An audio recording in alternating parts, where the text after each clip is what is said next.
What's going on, everybody? It is that time again. The Sooners Illustrated podcast, episode 182 on this Thursday, June 12th, 2025. 79 days from the season opener, by the way. Josh Callaway, Collin Kennedy with you in person. In-person pod. First time ever. I'm pretty fired up Episode about this. 182, first ever in-person pod. We've also, we've done the instant reactions and stuff like that in person, but full-blown episode in person for the first time ever. Collin is in Norman for Brent Venable's camp, which is going on today and tomorrow. I'm joining him obviously down here today. What's going on? This is kind of weird. It's crazy because obviously 29th over the weekend, got to the Lazy River. And so I thought that was going to be the highlight of this podcast is Lazy River / NBA Finals recap. Now it's like, how do we figure out the dynamics here of being right next to each other? Because I'm a little out of my element right now. I'm not going to lie. Yeah, I'm pretty fired up about this. When the perspective came for us to sit next to each other, I was like, all right, that's awesome. Like, best birthday gift ever, if you will. And now I'm like, how weird is this going to be? How is it going to sound? We're rolling with the punches. We're going to figure this out. I think it's going to be good. Hopefully people appreciate a nice little change of pace. It's the middle of summer, so you can switch some stuff up in the middle of summer and be all right with it. On the program today, Oklahoma's been hot on the recruiting side of things. 3 commits in the last few days. We kind of got into a couple of them with Tom and James on Monday. We'll kind of recapture that a little bit with Collin here. And they've also picked up a new one on the defensive side with cornerback Derek Johnson. We'll talk about that, of course, as well. And then it was a big weekend. I know everyone's pins and needles on Bowe Bentley watch. We'll get into that, along with some other intel coming out of the big official visit weekend last weekend. And if Collin wants to get any camp stuff, he can do that as well here on this Thursday. But let's start with the 3 commits. Again, we in passing mentioned on Monday, James and Tom and myself kind of talked a little bit about Noah Best, who jumped in the pool. Obviously, I think that was on Monday. Yes. Matthew Nelson was on Sunday night. And just a couple days ago, they added Derek Johnson, cornerback here in 2026. So 3 commits coming out of the weekend. Collin, kind of recap the 3 players. Obviously, Best, Nelson, and Johnson here. Up to now 10 commits in 2026. I guess just kind of your overarching thoughts with the 3 latest pickups here and kind of what they bring to the table. Yeah, we'll go quick here with the 2 that have already been briefly discussed, but obviously diving further into exactly what Oklahoma is getting here. Matthew Nelson, I would say the bit of news since he committed and since y'all talked about him is he got his initial 24/7 Sports player grade. So that's now up on the site. Gets an 88 player grade, which for those of you who don't know, high 3-star grade, that basically means this guy has some draftable elements to him, going to be a Power 4 caliber player. And I really like that if you're Oklahoma specifically, because obviously the recruiting rankings, especially 24/7 Sports, are driven on the NFL draft. That's how these guys are being slotted. And when you see an 88 come through, that to me means, okay, we're getting a guy with a ceiling that can reach the highest of levels. And that's Matthew Nelson, right? We talked about it a little bit. This is a potential play. This is someone with a lot of room to grow and develop both physically and his game. He checks out from a character perspective. So I don't know that there's a lot of developing to do mentally, but that's part of the reason why Oklahoma likes him a lot, right? And so Matthew Nelson to me is someone who you stash away in the edge room. You let him crock pot sit for a while, get him going under Miguel Chavis, and then you're getting a guy at 6'5", 215 pounds, a lot of tools, but are they're raw tools. You're going to get this guy in a couple years ready to go, and he has a chance to be DPR problem or a every down rusher. A lot to like here about the potential of Matthew Nelson. And then Noah Best, guy that was born in the state of Oklahoma, so up in the Tulsa area, product, very familiar with the program for a while, has a lot of family in Missouri. And so I thought that Mizzou had a chance to really cover some ground, but Noah has been on Oklahoma's radar for a long time. And we've talked about this a ton. The offensive line cycle in 2026, not the best, especially in the region, but to go out and get a guy who obviously He is very familiar with what the program is, what it means to college football. And he has some family connections and things like that as well. But I also think this is someone who, if you're going through kind of like the Bill Bedenbaugh checklist, hard-nosed, has an edge to him, embraces coaching. So you get like the character, the play style, the aggressiveness, but then the versatility. You know, I noted this whenever he popped. It's like this is someone, in my opinion, who has 3-spot versatility on the interior. And I know that sounds like an easy thing to do. It's not. Yeah. And so to get a guy who can potentially play right guard, center, left guard for you and pair him with someone like Will Conroy, who can probably do somewhat similar stuff, I like the way that this offensive line group is shaping out for Bill Bedenbaugh, getting a guy like Noah Best. And then the guy I will spend more time on, Derek Johnson II, out of Murrieta Valley in California. So if you'll remember this, Josh, on the podcast last week when I was in the TCU workroom kitchen closet. What a run on the podcast, by the way. Yeah, just like different we're on locations. a nice string of locations here. We're gonna have to figure out where this ranks with TCU workroom, field of the Alamo Dome. Where else have I been? Anyway, The bowels of AT&T Stadium. yes, in the weird, like I was set up like a zoo exhibit with people walking around. Anyway, I forgot about the field at the Alamo Dome. That was a good one. that was electric. a good one. Yeah, I forgot about that one.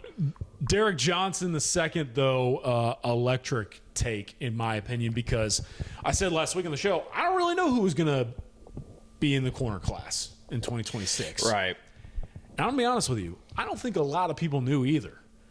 And so Derek Johnson, you know, he shows up. His father played in the NFL, was drafted by the 49ers in 2005 maybe, and played at Washington, was a former Husky. Mm-hmm.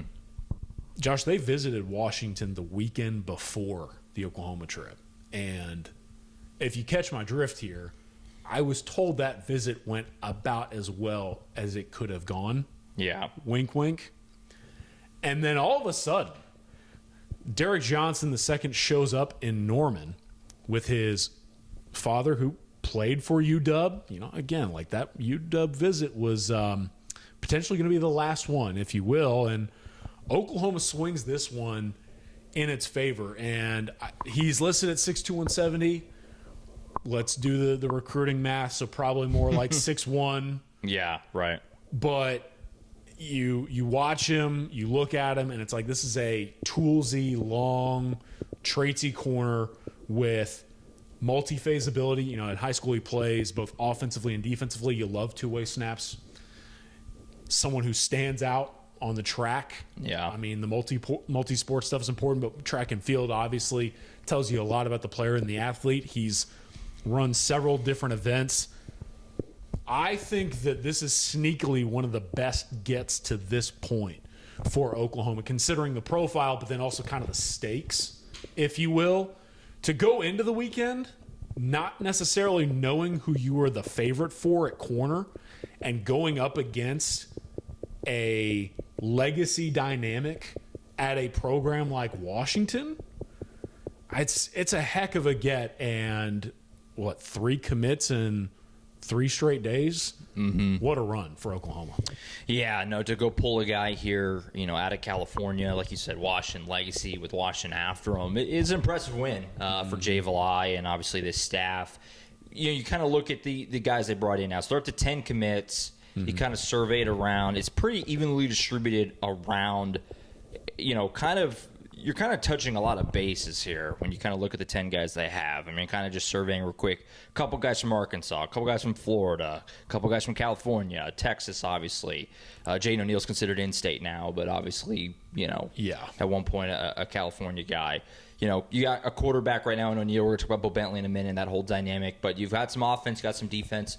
I guess where you're at right now, and there's still a ways to go, they moved into the top 35 in the rankings with these 3 guys. Again, a little early for rankings talk. But I guess for you, kind of where this class is kind of sitting right now. After the 3 guys they've added, you know, coming off that nice weekend, there's some momentum. We're expecting there to potentially be some more movement here, you know, coming up. Obviously, Champion Barbecue later this month, stuff like that. for you kind of size up, I guess, a little bit of where this class kind of is now with these three guys in? I mean, I really like it because let's tackle a difficult discussion point, if you will. I guess, Josh, you got a little bit hounded the other day on social media. Yeah, I did. I did a little bit. The elephant in the room here is that of the eight of the 10 guys here at 24/7 Sports are 3 stars. Right. Now, a couple of these guys are composite 4s. Yeah. If you want to, go that route. And almost all of them are at the very least high 3s, 88s, 89s, stuff like that. You mentioned Matthew Nelson, 88.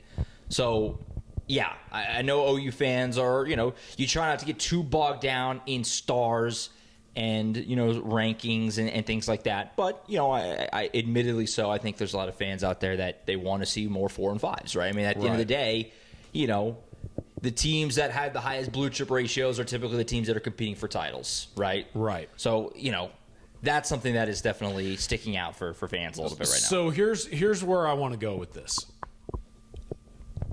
Let me make it clear. The people who view 3-star players as lesser players are outside of recruiting operations. And that's okay. Like, I get it. It's a difficult conversation to have. Yeah. But, man, 88, 89 player grades at 24/7 Sports. Like you mentioned, most of these guys that Oklahoma is picking up have 88 or 89 grades on them.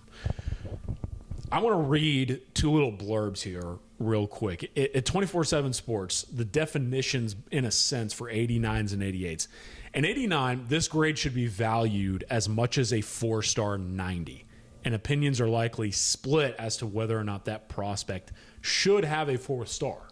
So this guy that holds an 89, pretty much a 4th star guy, but every cycle there's only, I want to say, 300 to 400 players in all the world who get 4 stars and up. I mean, that's a tough bar to reach, especially when you're ranking millions of guys at one time. Puts you in a percentile, and at some point you gotta have the cutoff established. But on the back end, these are prospects with redeeming qualities that we think can get drafted or work their way into an NFL camp. They project as multi-year starters and impact players at the Power 4 level. If I told you, Josh, that this player is going to be a multi-year starter and impact player at the Power 4 level, would you be excited? Yeah, right. That's what you're looking for. I think a lot of the folks out there would be too. Yeah. It's just you see 3 stars next to the name and you go, oh. And then suddenly there's a little bit of deflation. But at the same time, it's like I tell high school coaches and players all the time, just like 4 and 5-star guys aren't created equally, the same goes for 3s. There are 3-star players who we consider to be elite. And 88 player grades, these guys, in definition at 24/7 Sports, individuals with potentially more of a higher floor. If a prospect has a grade of 88, they're considered a top 600 player in the class. Yeah. So all that to say,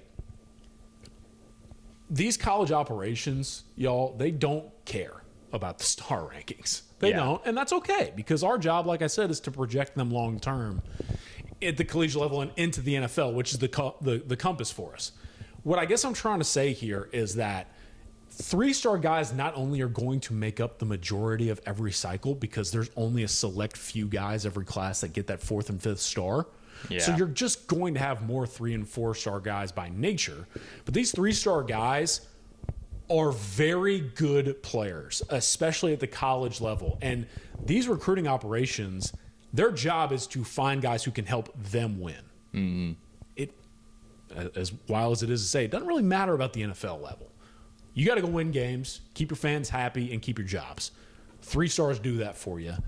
And the last thing I'll say on this note, Josh, and then curious to kind of hear your takeaways from that.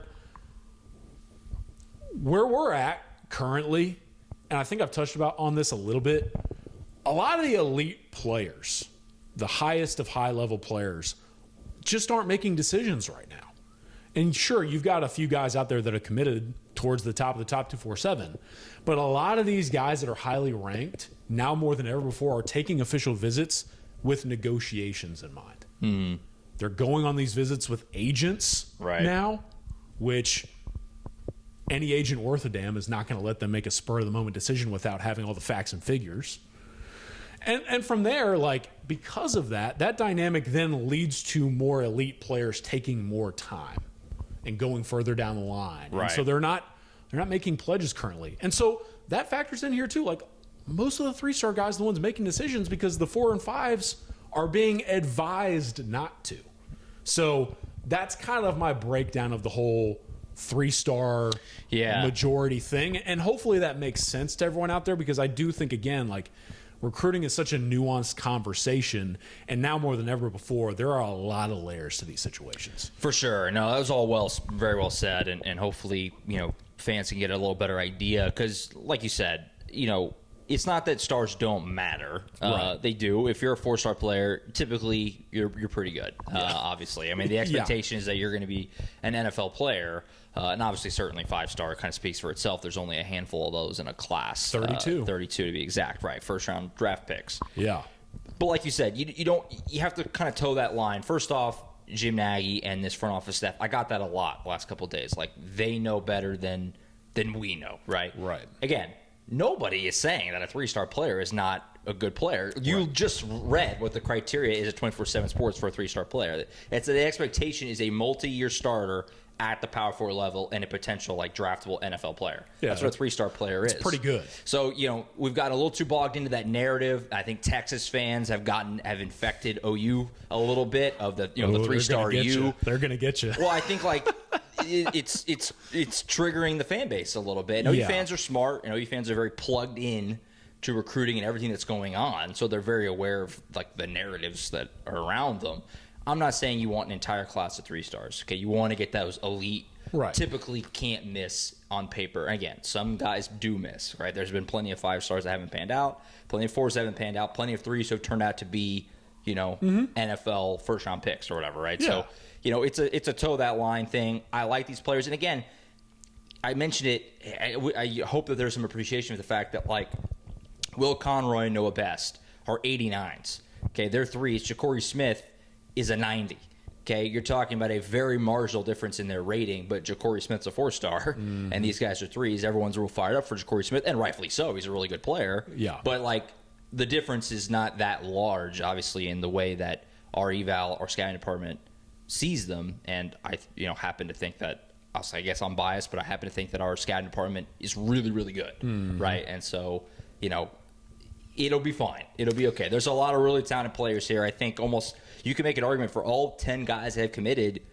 I mean, any one of these guys, you can make a pretty strong argument that they'll be a legitimate contributor for Oklahoma in just a couple of years. I mean, a starter, I think, is totally on the table for all these guys. Yeah, and look, again, it's like the 4s and the 5s sometimes are being ranked because of their long-term potential, which means sometimes that ranking is built behind traits or tools or long-term developmental aspects, whether that be the frame, the skill set, the athletic ability, whatever.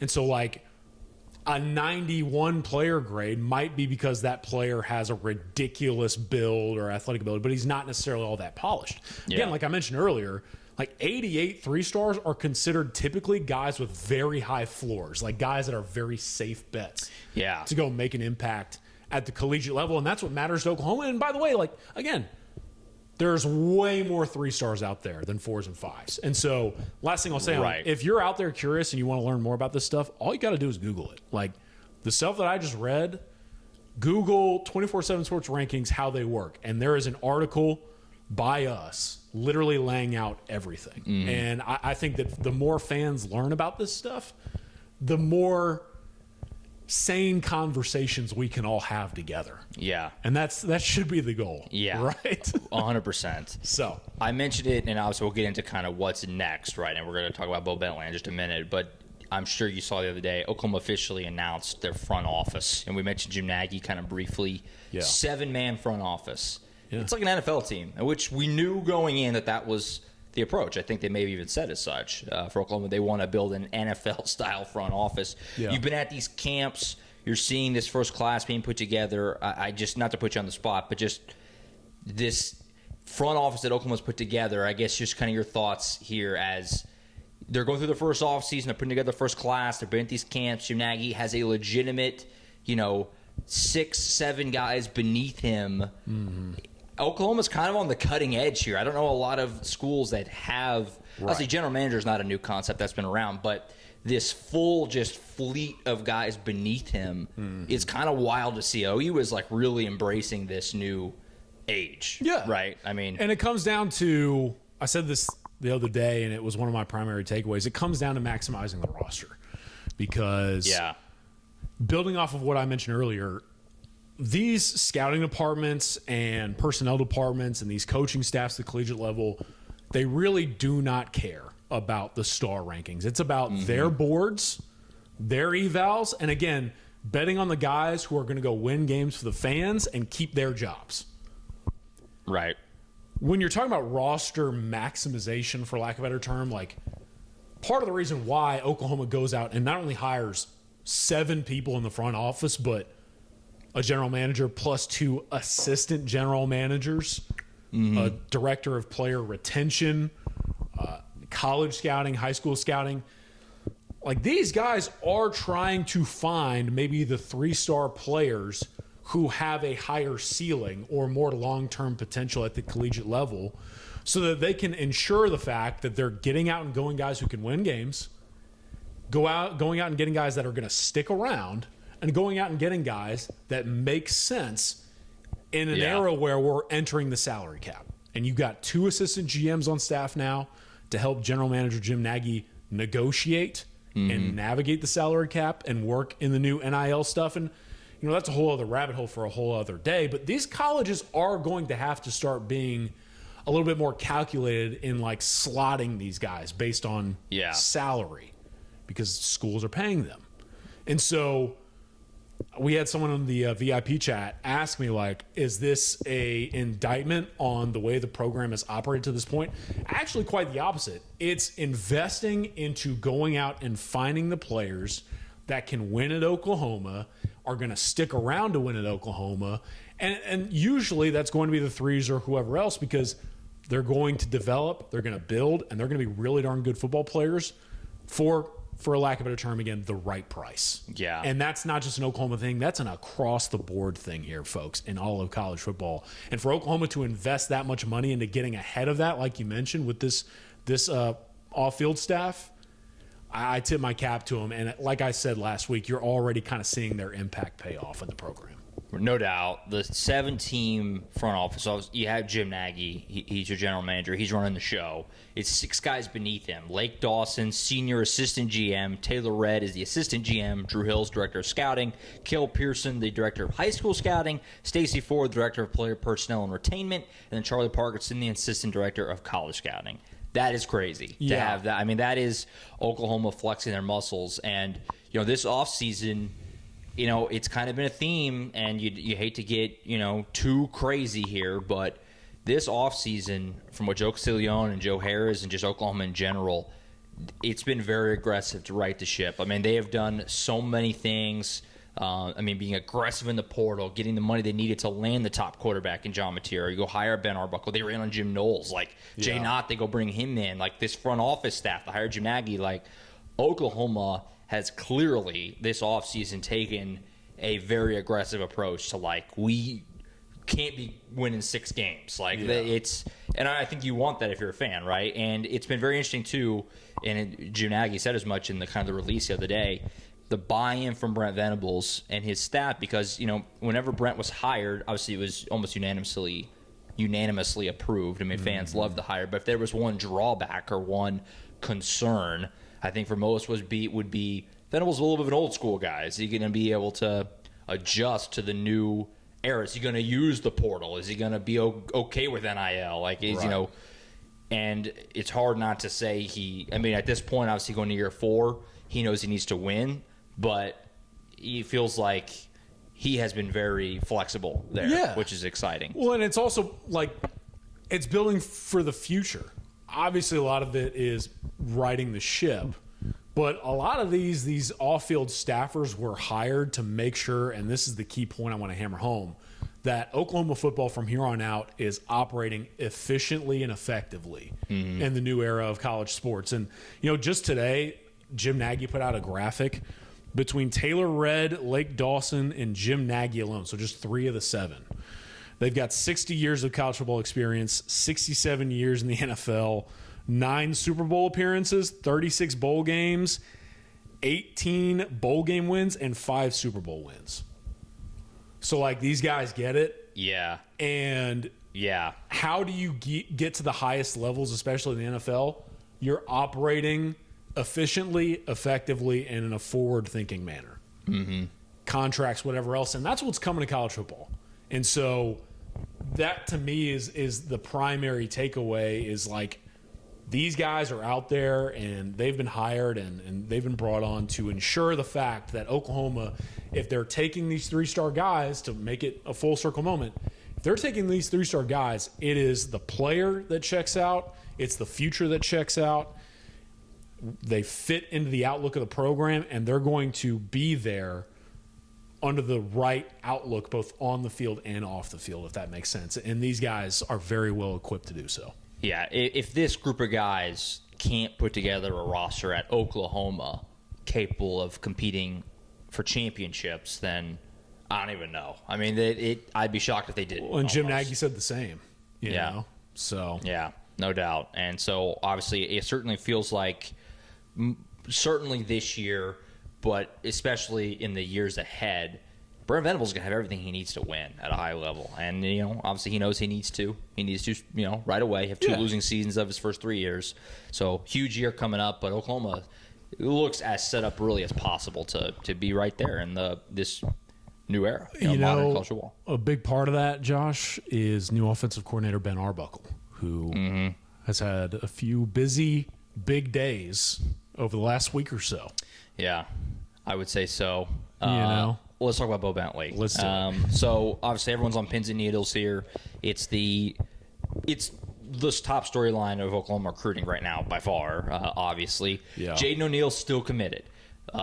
There is some thought, we were talking earlier, that he may even be in town for the camp tomorrow. He might be here tomorrow.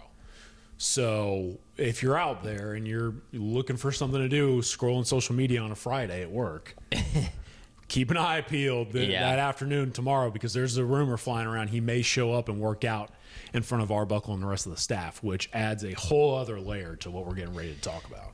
100%. So Bowe Bentley visited Norman over the weekend. Obviously, he was at LSU the weekend before. We talked about it last week, that visit went great. You knew it would. The visit in Norman seemingly has also gone very well also. Oklahoma gave it their best shot. Ben Arbuckle trying to get this kid in here as to be kind of the face of their class in 26, presumably. Where, obviously we talked about it going in, that there was some thought that maybe this would be wrapped up pretty quick after the weekend. Now it seems like maybe Bowe, and we talked about it before, like Bowe's not this guy that's like intent, he's going to drag it out just for the sake of dragging it out. Mm-hmm. Where is he at in trying to get to a decision? How do you think the visit went? I mean, I guess a temperature check. I mean, we keep doing this every week, but a little bit of kind of where everything kind of sits right now as Bowe mulls Oklahoma and LSU together after visiting Norman last weekend. All right, so I'm really glad that I remembered this, because I was going to get you involved here as the recruiting expert. So let me start with this before I dive into this and put Josh on the spot. The visit went very well. Sure. What I find interesting is that us at 24/7 Sports, obviously I'm working closely with Mike Roach, Tom Loy, our guys on the national team. We're feeding intel, blah, blah, blah, blah, blah. Out of that LSU visit, I guess I personally hadn't accounted for just how well LSU thought that visit went, because... And Tom Loy mentioned this on the 105 podcast the other day. Great pod, by the way. Check it out after you're done watching this. LSU was kind of surprised that Bowe even showed up in Norman. Okay, that's interesting. I personally was like, why would he not take the visit? But that's a whole other tangent for another day. He took the visit, obviously. So right off the bat, Bowe Bentley showing up in Norman alone was a win. Yeah. So then you go from there, and it's like, I mentioned this on the board to our subscribers. I had a couple sources at Oklahoma tell me they had and this was a direct quote if I remember correctly, one heck of an OV plan for him. And it sounds like that is pretty much the way that it went, to the point now where I think Oklahoma is feeling very optimistic about the long-term outlook here. Obviously, going back to the earlier point, LSU still feels like it's going to have the ability to close on Bowe Bentley. But I would tell you that both staffs feel very good about what they accomplished, and yet neither one necessarily has a firm answer on the direction of this thing. So this is when I was going to bring you in. You ready? Let's do it. I was hanging out in my office back at home, and I had sent a couple messages out to guys. And as I'm texting some of the recruits that were on campus in Norman, one text I sent out was to Bowe Bentley. And the text I sent him was, "Hey, brother, I have tried to leave you alone because I know others have been blowing you up. Just curious, on or off the record, how'd the OU visit go?" Hits me up out of the blue, says something along the likes of like, "Sorry, I've just been super busy. Yeah, I've really been trying to settle in."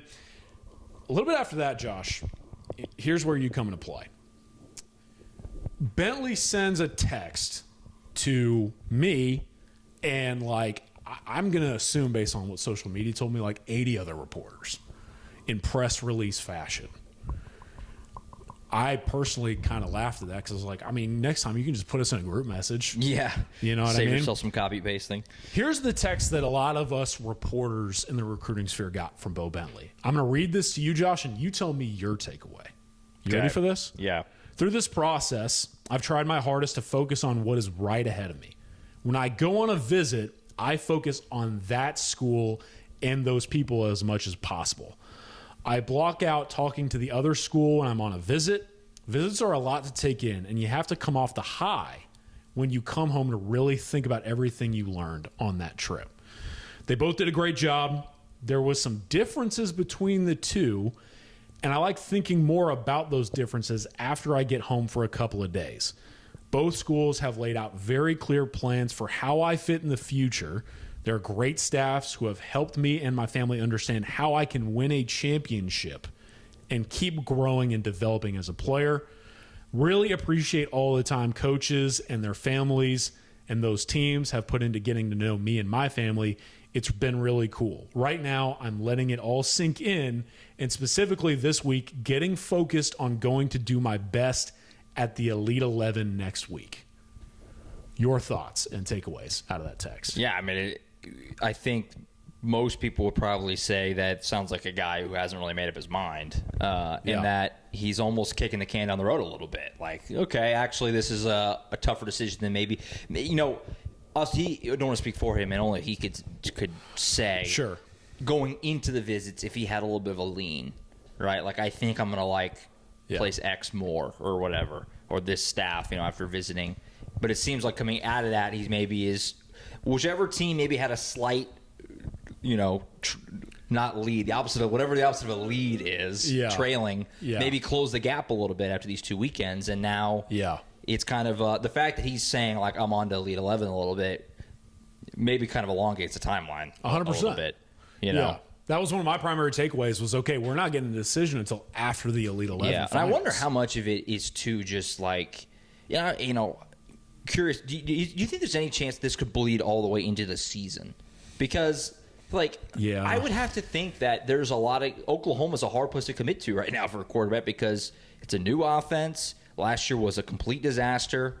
If I was a quarterback, even if I really liked OU and I like Ben Arbuckle, I could see kind of wanting to see it. Mm-hmm. See it for a month. See how they do against Michigan, So one thing that I thought about was, okay, we're not getting a decision until after the Elite 11. That was one of my first takeaways from the text.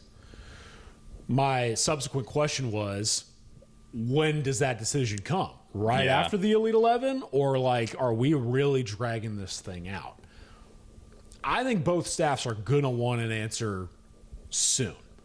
Now, don't get me wrong. I'm not an idiot. Bowe Bentley holds all the cards. So they're kind of at his mercy. Yeah.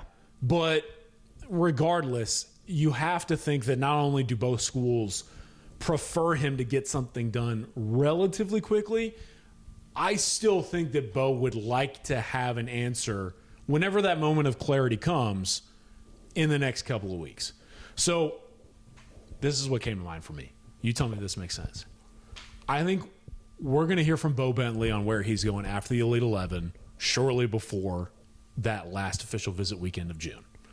That's total guesswork on my part, but again, kind of like reading the tea leaves as I have in the past. Mm-hmm. If you're a quarterback like Bowe Bentley, you have to have at least a little bit of time to assemble a class around you that you like. Yeah. And you envision winning And he knows with. that. Yeah. And something that, I had so many takeaways from this text message that we could podcast for an hour, which is crazy to think about. But some of the verbiage he threw in here, how I can win a championship. You better know the class you're coming in with can help you win a championship. Yeah. And are you really buying into that group if you're not having a say in it? I personally, if I were a quarterback, and I definitely wasn't, would have a hard time buying into a class that in November or October, I haven't had a lot of say in it and don't have those relationships or trust in those players.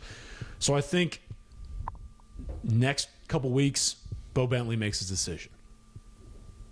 One of my takes right now, and it could prove to not be the case, is I don't think we're going to be done, folks. You know what I mean? Yeah. I don't think we're going to be done because he could commit. Let's say he commits to Oklahoma, and LSU goes on one heck of a tear and Oklahoma struggles. Well, yeah, Nussmeier has a huge year. Yeah. Like, it sets up again, too, where, like I've talked about in the past, like LSU has 4 elite quarterback prospects on their board in 2027, so they can kind of play some games in 2026 if they really want to take a risk. And Bowe Bentley is worth the risk if you want to go try and flip a guy. Maybe LSU goes out and finds somebody that is a decent placeholder, but like Bowe is no stranger to being recruited by programs with a quarterback commit already in place. What's their, maybe you don't know, I'll put you on the spot. What's LSU's kind of quarterback plan next year in 26? Because Oklahoma would tell you Michael Hawkins is their plan for next year. Yeah, it's or maybe Mateer is back. But like obviously Garrett Nussmeier, the expectation is he will go to the NFL after this season. Yeah. Right. So then where does that leave them in 2026? So I guess because Oklahoma, the path to quicker playing time, I would say, is a little more murky because Mateer could be around for 2 years, and Michael Hawkins is around, who they like. Brent Venables has spoken very highly of. I wonder if that plays into it. Is it wide open for LSU? I honestly don't know their roster. I think well that. Enough. So do you remember Michael Van Buren, the young quarterback who was at Mississippi State under yes. Jeff Levy? He transfers in. Okay. He's probably your quote unquote guy until you figure out who's in your 2026 class. And because if they had Bryce Underwood once upon a time, yeah. And I think that was kind of it, right? I think they anticipated him being in this quarterback depth chart around the time we're podcasting, but he's not. So they bring in Van Buren, good young player. I mean, obviously, like Jeff Levy knows a thing or two about quarterback play, so he developed under him. That's a good sign. Yeah. And a guy that has been around the SEC. But at the same time, I'm not sure that Michael Van Buren is someone that, like, Bowe Bentley is staring down and going, you know what I mean? Sure. So it's weird, man. LSU's quarterback situation, it creates a lot of intrigue in a few different ways. And that's why I think LSU is so attractive to someone like Bowe Bentley, especially because, and we've talked about this in the past, their player acquisition stuff right now is pretty impressive. Yeah. And they got a chance to go on a run this year during the 2025 season. So they do. Yeah, like I was mentioning earlier, like if Bowe commits, let's say he commits to Oklahoma, but then we get to the fall and some of the stuff we're talking about ends up actually coming into reality and LSU's a good football team, then I don't know that we're done with this recruitment. You know who LSU plays in week 1? Who? Clemson. At Clemson in week 1. Oh, boy. Well, Nussmeier throws for 3 bills in Death Valley. I mean, that stuff kind of sneaky, awesome quarterback duel between Cade Klubnik and Nuss. Yeah. Wow. We've got some good week 1s, folks. There's a lot, and OU's playing Illinois State at home at 5 p.m., by the way. But they do play Underwood in week 2. I'm looking forward. That's going to be awesome, but Illinois State at 5 p.m. in week 1 is Yucky. Criminal. It's going to be so hot. Criminal. But anyway, back on the topic of Bowe Bentley. So if I'm Bowe, this is another part of this text. The text to me really indicated that he is, like you mentioned, pretty split. And I kind of inferred what you mentioned too, that like if Oklahoma was trailing, and I kind of think that they were before the weekend. Yeah, they made tightened it up. They made up the necessary ground to make this a thing. Mm-hmm. I don't know what the right answer for Bowe Bentley is. I don't know what he feels is the right play at this time. But I guess if you're Oklahoma, I don't know if this goes on longer or shorter. It's better for Oklahoma. I kind of lean towards it going on longer because less of a high off the LSU visit and more of the sentimental play. Yeah. If you're Oklahoma. So, and like, this is just me podcasting, folks. If you're Bowe Bentley, if you really do feel that passionate about Oklahoma, the school you dreamed of playing for, if you commit to them and it doesn't go the way that you want it to, and you can still make a move to LSU later on, is it like a hedge your bets play?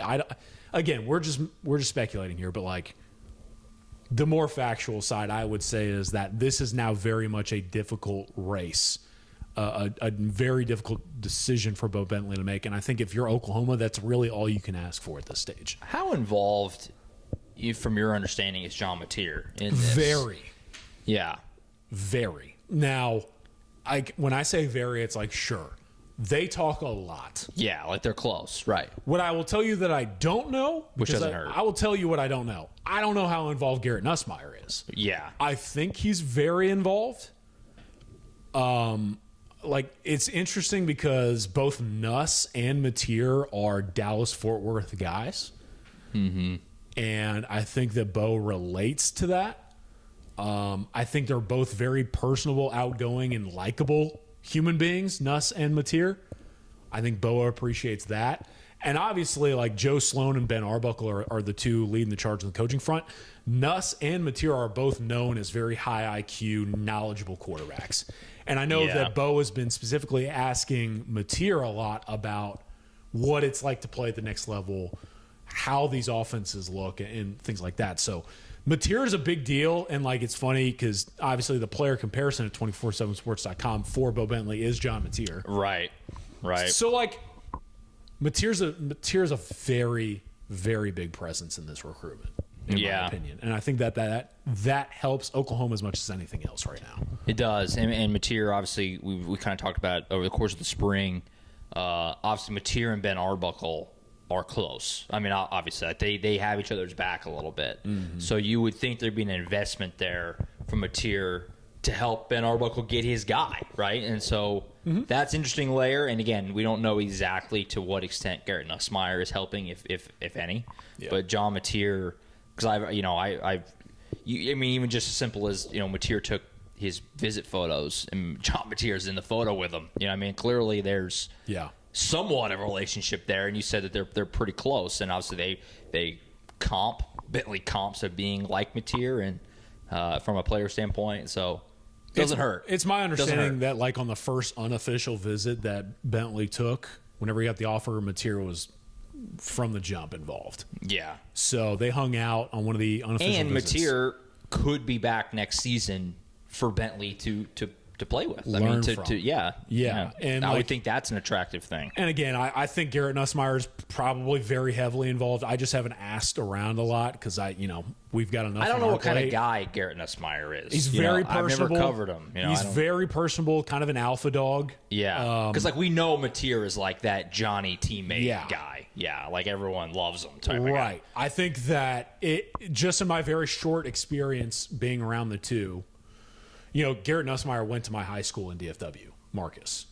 So I would say Nuss is a little bit more like have an edge to him. He's got a little bit more of like the Baker Mayfield edge, like aggressiveness. And Mateer, seeing him at these camps and all that, just has that cool guy walk in the room and it's like, oh, John Mateer's here type of feel. Yeah.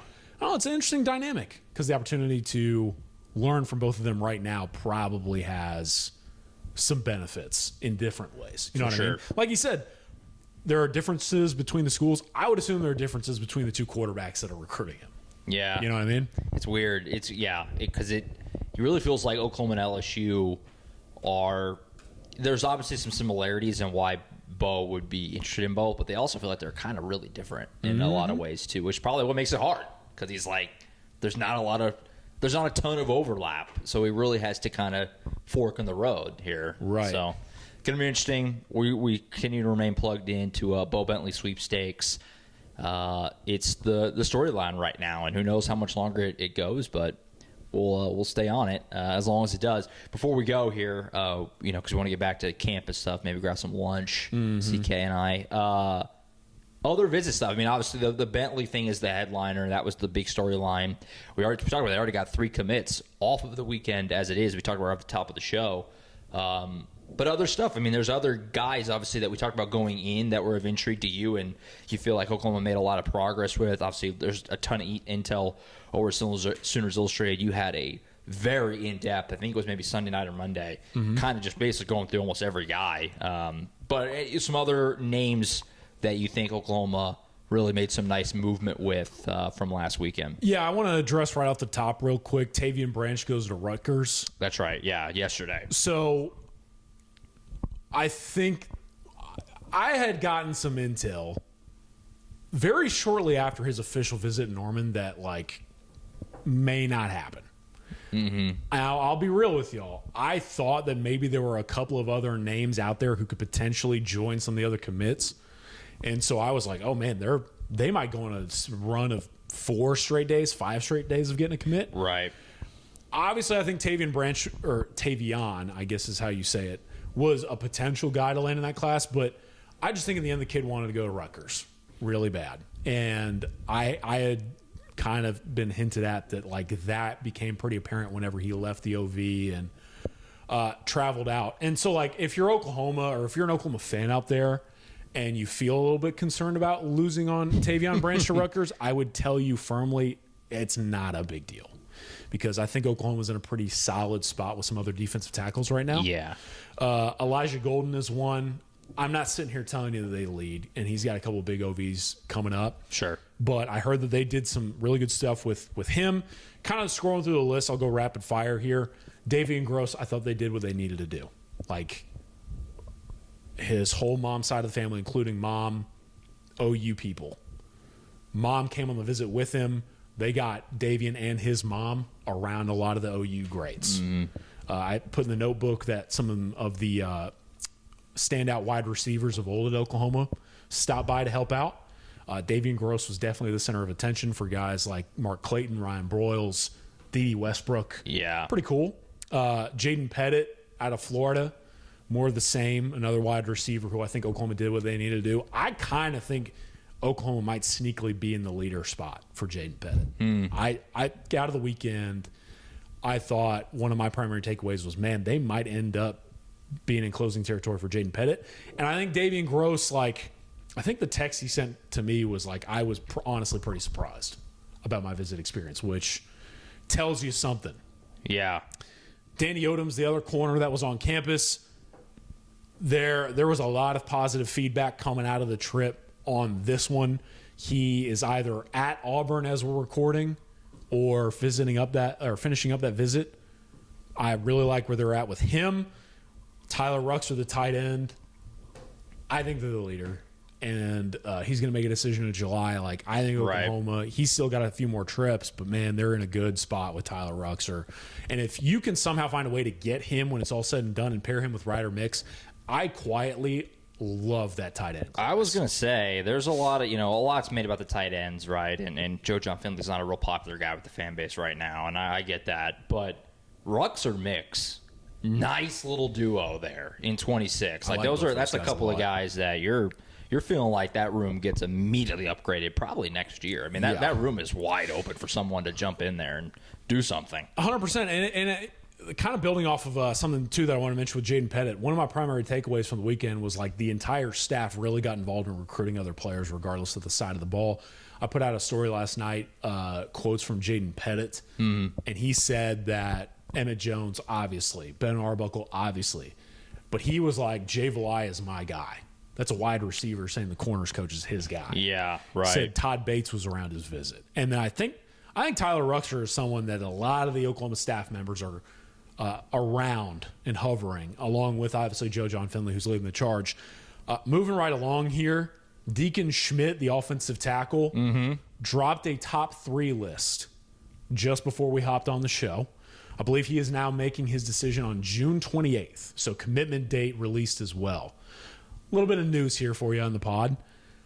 Oklahoma, look, like we've talked about in the past, he's pretty much the only offensive tackle guy on the board. It sounds like Alabama is also feeling really good about what it accomplished during its OV. I know OU, Deacon's trainer is Colorado guy, so the Buffs were the other one rounding out the 3. But he's someone who vouches for Bill Bowe. This is kind of a 3-headed monster of a race right now for Deacon Schmidt, and I'm very interested to hear what else I can dig up now that the list is out. Sure. But the commit date is in for him. And so I think that's kind of it as far as Bill the OV Bowe stuff. Doing some nice things right now. Obviously with Best in there, and you already have Conroy. Schmidt, kind of just looking here, 6'5", 320. Don't hate it. Big dude. And Don't hate it. You go look at the pictures on social media, you're like, yeah, it checks out. Also, completely unrelated, but not unrelated, Bill Bowe looks incredible, by the way. Was today your first time seeing him in person? I saw a picture of him like a week or two ago. Okay. Unrecognizable. I mean, shout out Bill B. It's insane. When we pull up, it's incredible. When you come with if you me haven't seen a picture, look. Yeah, when you come with me to camp, I told this to some folks the other day. He legitimately might be slighter or more fit than I am. Yeah, seriously. Which, he looks like a totally different person. Blows me away, man. He's done incredible things. I'm very happy for him. Awesome. Bill's an awesome dude. He's always treated the media folks with utmost respect. He's always fun to talk to if you can pull him aside in camps. But to see him in that shape, it's really cool. It's the summer of Bill. Truly the summer of Bill, man. And it is. I'm excited to keep talking about the damage that he is doing. Real quick before we get out of here, a couple things I wanted to touch on moving forward. So they'll have DeSeffin Walker coming in this weekend. He's the only official visitor. Running back, 2026. Again, only OV on campus, but running back. So this is kind of DeMarco Murray's time to shine. Coming up this weekend. They're going to have Ryan Estrada come in early next week before we record next. So a couple more OVs coming up that I wanted to mention. And I think that Oklahoma is really going to start buckling down the running back spot in this class over the next couple of days. You don't have one in 26 right now. So and so that I felt that was relevant to bring up. And I kind of think Oklahoma's in a sneaky advantageous position with both running backs. But obviously we're going to figure out more over the next few days. Walker, by the way, I really like him. So, and seems kind of like a guy that fits the program. And then by the time that this gets released with us at 24/7 Sports, so shout out to him, Mason James will have made his decision live with us on our YouTube channel, headed to Washington. Obviously, we've talked about in the past, Oklahoma backed up off that recruitment a little bit. I know that some people will panic that a Norman North kid is heading somewhere else. Some fans out there are like, oh, we don't need him, blah, blah, blah.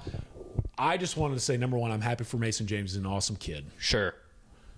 I am also very happy that out of that recruitment, even with Oklahoma kind of taking a step back and exploring options on the board, he sang the praises of Emmett Jones whenever I released the preview article. And so that relationship, in theory, is still very much intact.